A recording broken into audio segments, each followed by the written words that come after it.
Information is flowing fast and furious as we approach CP+, which is just a couple of weeks away. Earlier this morning, we already got the leaked pricing for the Canon EOS R8, the R50, and a pair of lenses to be announced at the future event. Well, now we've got the exact date and time. Details coming up, but first, please do me a favor. Follow me on Twitter, subscribe, choose all notifications, like, comment, and all that good stuff as it really helps this channel grow. How to Fly, a camera addict who correctly leaked the photos for the Panasonic S5 Mark II back on December the 27th, says he knows the exact announcement date. However, he did get the Nikon Z9 announcement wrong, saying it was supposed to happen around July, August, October at the latest in 2022. So while he's not always correct, he does have a good track record. He says he knows the announcement date for the Canon R8 that's going to be announced alongside the R50, the 24 to 50mm, and the 55 to 210. The announcement will take place Wednesday, February the 8th, and that's Japanese Standard Time.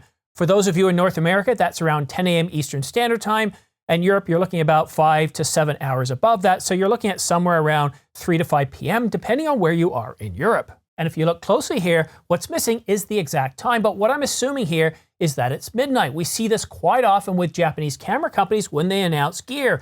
Quite often when they announce at Japanese Standard Time, most of the times it's midnight, and that would make sense here, leaving out the time. We've seen this with the R6 Mark II, and we've seen it with many other cameras. So at this point, if it's midnight, well, that would mean, in terms of New York, Toronto time, Eastern Standard Time, that would be 10 a.m. And if you're in Europe, well, it would be anywhere from 3 to 5 p.m., as Europe is around 5 to 7 hours ahead of us. You're time travelers. So we've got the date February the 8th or February the 7th for the rest of the world.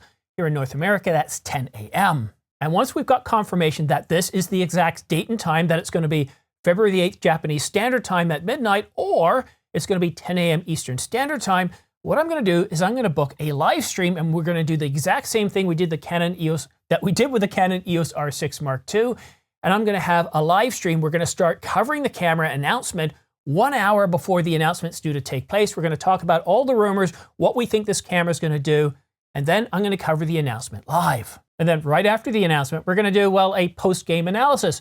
We're going to look at the Canon EOS R8 and how, with its specifications, it fits in well with other cameras. And I'm going to have a full panel. We're going to have people with me from the very beginning, 1 hour before the announcement. Then we're going to cover the live stream, and then we're going to do a sort of a post-game analysis. So that should be an awful lot of fun.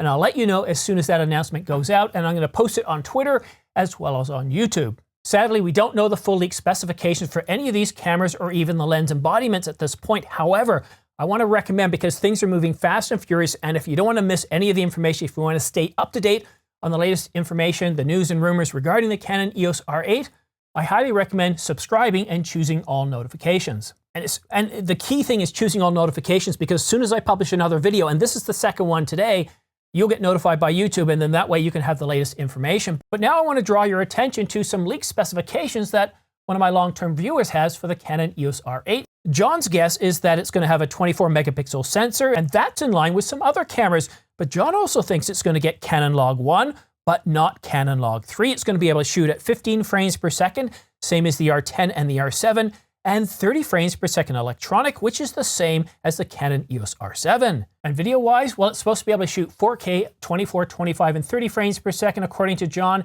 and be able to shoot up to 100 or 120 frames per second in full HD or 1920 by 1080, and have just a single card slot. So for $14.99, a full frame camera, I don't know, these seem pretty plausible to me. John, I don't see any need to come up with my own caveats here. Now, we could, of course, infer what the ISO range would be like, what the dynamic range is going to be like on this camera, but these to me seem pretty good. And if it's going to have the dual pixel autofocus system, if they're not going to do anything like a 1.2 or, heaven forbid, a 1.7 times crop, I think this could be a very solid camera.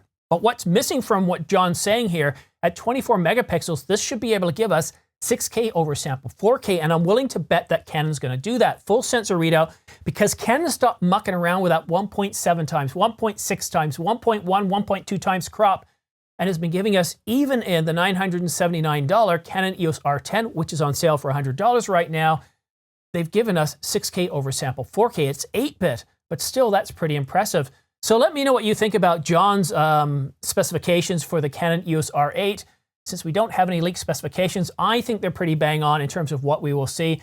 And who knows, maybe I should have John Drummond on for the live stream coming up on February the 8th if we are able to validate and confirm that time. But again, please subscribe and don't forget to choose all notifications so that way if I get the pricing info later today or the leak specifications or tomorrow, you don't have to worry about chasing me down, chasing all the latest Twitter feeds, RSS feeds, your favorite YouTube channels, websites, you name it.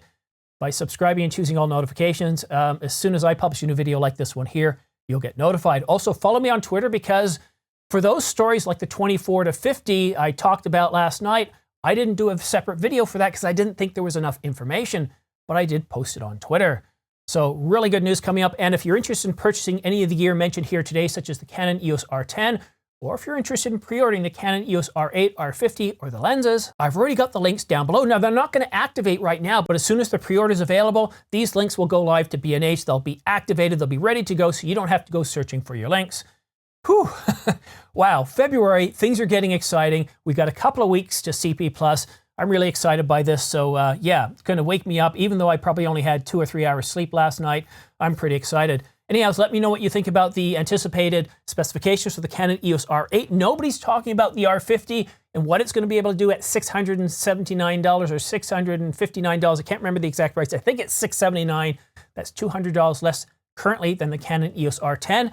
And I wasn't far off. I predicted that it would come in at around $599. So not bad of a prediction, right? I'm not the densest guy in the woods, but definitely not the sharpest tool in the shed either. Thank you so much for watching. We'll see you again soon.